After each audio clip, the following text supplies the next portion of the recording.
Today for this card sort, what you're going to be doing is practicing the steps of the scientific method. Can you place them in the correct order? Can you identify the definitions for each step?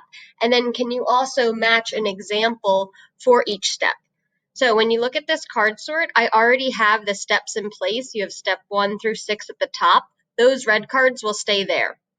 Next, you see this blue box. You're matching the step in the blue box with the correct number. For example, say step 1 was write a conclusion. You could just drag this over to the box below. Okay, and in the end, you'll have a whole column that represents step 1.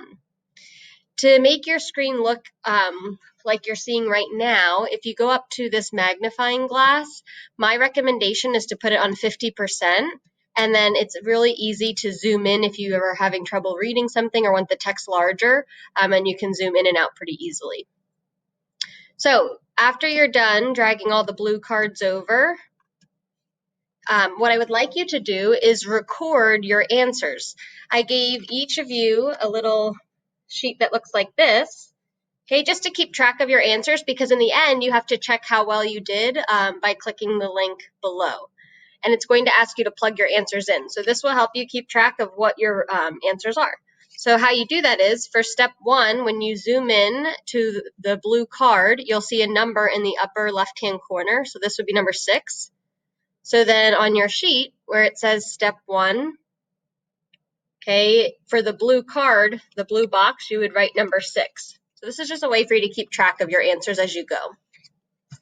After you're done matching the steps, the next part is the definition, which are the yellow boxes. So again, you can just drag them over, read them, match them up to the correct step of the scientific method, and record your answers on the little slip.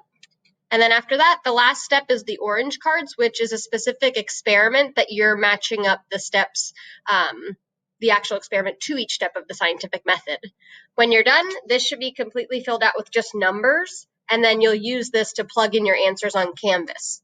Okay, if you get some wrong on Canvas, you can try to problem solve and go back and see if you can figure out where you made a mistake. Canvas will allow you to take the quiz or answer check 3 times, and I will take your highest score.